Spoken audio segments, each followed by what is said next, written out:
स्वागत आप सभी का अपने YouTube channel an expert of GS all गुरु। और आज आपके लिए एक और बहुत खुशखबरी लेकर आया हूँ। जी हाँ दोस्तों, बिहार विधानसभा में फिर से एक बम्पर वैकेंसी देखने को मिल गई आपको। बहुत सारे बच्चे मुझे लगातार मैसेज कर रहे थे कि सर बिहार विधानसभा में नई वैकेंसी कब तक आने वाली है, नई वैकेंसी कब तक आने वाली है। तो चलिए आपके सामने एक बहुत बड़ा पिटारा खोलने जा रहा हूँ। बिहार विधानसभा की बहुत जल्द आपको बड़े पैमाने पर वैकेंसी देखने को मिलेगी, यानी उन बच्चों को ही मौका मिलेगा जिन बच्चों का सपना था बिहार विधानसभा में जॉब करने का, लेकिन किसी कारणवश वो पिछले फॉर्म को नहीं भर पाए थे।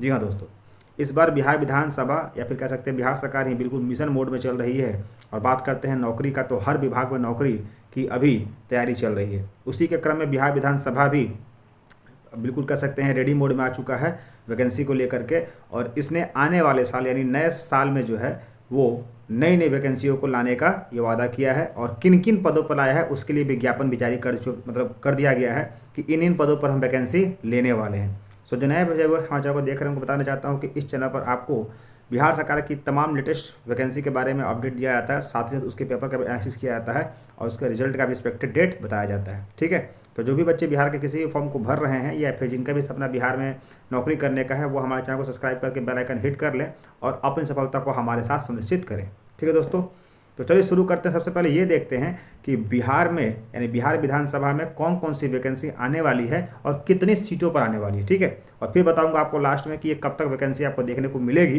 क्योंकि बिहार विधानसभा की अभी पिछली वैकेंसी का भी बहुत सारा प्रोसेस क्लियर नहीं हो पाया है। जैसे कि बात करते हैं सिक्योरिटी गार्ड का, अभी फिजिकल नहीं हो पाया है, या फिर एक दो पोस्ट और भी हैं जहाँ पर फिजिकल नहीं हो पाया है या फिर उनकी प्रक्रिया पूरी नहीं हो पाई है।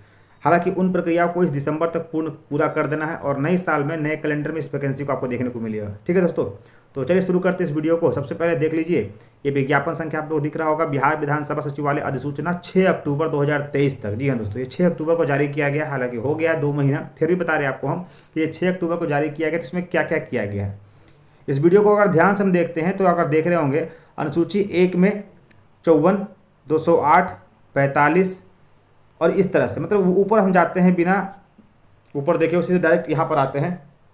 तो ये देखिएगा लिखा हुआ है पद नाम, वर्गीकरण, वेतनमान, पदों को भरे जाने की अनुपात, यानी कुछ हमारे प्रमोशन से होंगे और कुछ के लिए डायरेक्ट हमारे एग्जाम से होगी। उसके बाद करते हैं बहाली की रीति, नियुक्ति हेतु अहर्ता, यानी जिसको नोटिस पीरियड निकाला जाएगा, जो भी इसका नोटिस निकाला जाएगा। तो सबसे पहले बात करते हैं कि किस किस पोस्ट पर आपको वैकेंसी देखने को मिलेगी। पहली वैकेंसी आने वाली है आपकी प्रशाखा पदाधिकारी का, जिसमें कुल वैकेंसी की बात करते हैं तो 54 सीटें आने वाली हैं, जिसमें 54 में से 50 यानी 27 जो है वो आपका मुख्य रूप से प्रमोशन से आएगा और 27 जो है इसके लिए आपका डायरेक्ट रिक्रूटमेंट यानी वैकेंसी नोटिफिकेशन आएगा। फिर बात करते हैं सहायक, तो सहायक की बात करते हैं तो सहायक में कुल पद जो हैं वो 208 है, जिसमें से 25% जो होगी वो प्रमोशन से होगा और इसमें 75% जो होगा वो मुख्य रूप से डायरेक्ट रिक्रूटमेंट इसके लिए किया जाएगा। तो ये तो 2 पोस्ट हो गए। फिर आते हैं तीसरा पोस्ट, जिसको बोलते हैं एलडीसी या फिर हिंदी में कहते हैं तो कनीय लिपिक। जी हाँ दोस्तों, कनीय लिपिक की बात करते हैं तो इसमें कुल 45 पद आने वाले हैं और इस 45 पद में कोई भी प्रमोशन से ये पद नहीं भरा जाएगा। इस पद के लिए आपको मुख्य रूप से क्या देना होगा, डायरेक्ट रिक्रूटमेंट, यानी हम और आप सभी लोग इस फॉर्म को भर सकते हैं। नेक्स्ट बात करते हैं कनीय लिपिक के बाद सुरक्षा प्रहरी, जिसको बोलते हैं सिक्योरिटी गार्ड। जी हाँ दोस्तों, सिक्योरिटी गार्ड पहले भी आ चुका है और इस बार सिक्योरिटी गार्ड जो है वो काफी बड़े सीटों पर आ रहा है। यानी सिक्योरिटी गार्ड पहले जो था 69 सीटों पर आया था, अब जो है सिक्योरिटी गार्ड 170 सीटों पर आने वाला है और इसके लिए भी जो है वो डायरेक्ट रिक्रूटमेंट आएगा। इसमें कोई तरह का प्रमोशन या फिर कोई तरह का रिकमेंडेशन नहीं काम करेगा। ठीक है, नेक्स्ट बात करते हैं कार्यालय परिचारी, जिसको बोलते हैं ऑफिस अटेंडेंट, और इसके लिए भी कुल 253 यानी सबसे ज्यादा अगर पद देखते हैं या पोस्ट देखते हैं तो वो है 253 कार्यालय परिचारी, जिसको बोलते हैं ऑफिस अटेंडेंट, और इसमें भी 253 पद हैं जो कि 100% यानी 100% आपको डायरेक्ट रिक्रूटमेंट देखने को मिलेंगे। नेक्स्ट बात करते हैं डीईओ यानी डाटा एंट्री ऑपरेटर, इसमें भी कुल आपके 40 पद आने वाले हैं, यानी 40 पद आने वाले हैं और वो भी 100% आपका जो है डायरेक्ट रिक्रूटमेंट से, यानी इसमें भी कोई प्रमोशन नहीं देखने को मिलेगा। तो दोस्तों इस तरह से आप देख पा रहे हैं 1 2 3 4 5 6 यानी कुल 6 पद हमारे आने वाले हैं। और अगर कुल नंबर ऑफ वैकेंसी की बात कर देते हैं तो ये कम से कम 500 वैकेंसी, जी हाँ दोस्तों, 500 के नियर अबाउट जो वैकेंसी जो है वो आपको देखने को मिलेगी बिहार में, बिहार विधानसभा में, और वो भी आपको अगले साल। जी हाँ दोस्तों, अगले साल बात करते हैं जनवरी या फिर फरवरी तक आपको ये वैकेंसी देखने को मिल जाएगी, क्योंकि जो इसका पिछला बैकलॉग वैकेंसी है उसको ये दिसंबर में क्लियर करके जनवरी के मिड तक रिजल्ट दे देगा, और उसके बाद ये जनवरी के लास्ट तक या फिर फरवरी के फर्स्ट वीक में ये रिक्रूटमेंट आपको देखने को मिलेगी। सो वैसे बच्चे जो अभी तक बिहार विधानसभा का फॉर्म नहीं भरे हैं या फिर फॉर्म भरना चाहते हैं, उनके लिए एक शुरुआती टिप्स दे रहा हूं कि अभी से आप अपनी तैयारी में लग जाइए, क्योंकि इसमें जो होता है मुख्य रूप से टाइपिंग आपका मैंडेटरी है। यानी जिन बच्चों को भी ये फॉर्म भरना है वो अभी से अपना हिंदी टाइपिंग और इंग्लिश टाइपिंग करना शुरू कर दें, क्योंकि इसमें मुख्य रूप से एलडीसी बात करते हैं या डीईओ की बात करते हैं या फिर असिस्टेंट की बात करते हैं, सहायक की।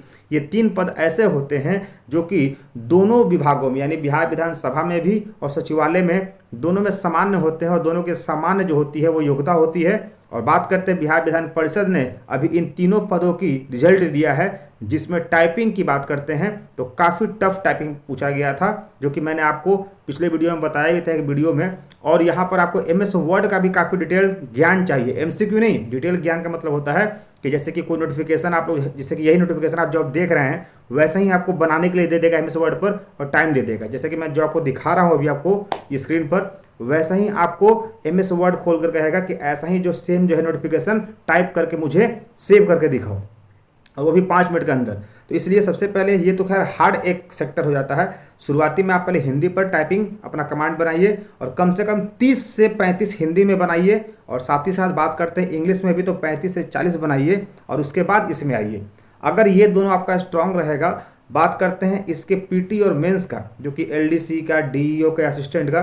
तो पीटी और मेंस ये बात करते हैं तो पीटी का लेवल इजी टू मॉडरेट रहता है, हाई नहीं कह सकते हैं, लेकिन मेंस का लेवल जो होता है वो हाई रहता है। ठीक है, सो अभी से जिन बच्चों को भी इस फॉर्म को भरना है, या जो बच्चे हमारे नए इस वीडियो को देख रहे हैं, उनको बता देना चाहता हूं कि अगर आपको बिहार में परमानेंट नॉन ट्रांसफरेबल जॉब की लेना है, जो कि हमेशा को पटना में ही रहना है, क्योंकि इस जॉब की सबसे बड़ी खासियत होती है कि इसमें आपको हमेशा पटना में रहना है, आप बिहार विधानसभा के बाहर कभी जा ही नहीं सकते हैं। ठीक है, तो आपको पटना में ही रहना है। इसलिए अगर आपको जनवरी फरवरी में इसको फॉर्म को भरना है तो आप इसके लिए अभी से लग जाइए। और अगर आपको ये हमारा वीडियो अच्छा लगता है तो हमारे चैनल को सब्सक्राइब करके बेल आइकन हिट कर लीजिएगा। साथ ही साथ ये वीडियो अपने उन दोस्तों को भी शेयर कर दीजिएगा जिनको भी अभी गवर्नमेंट जॉब की नीड्स है, या फिर जो भी तैयारी कर रहे हैं, और जिनको कि बिहार के बारे में कोई नोटिफिकेशन बताने वाला कोई ऐसा मंच नहीं मिल रहा है, या फिर कोई उनको हेल्प नहीं कर रहा है, ताकि उनकी मदद हो सके और आपके साथ उनकी सहूलत सुनिश्चित हो सके। ठीक है दोस्तों, सो आज की इतना काफ़ी है।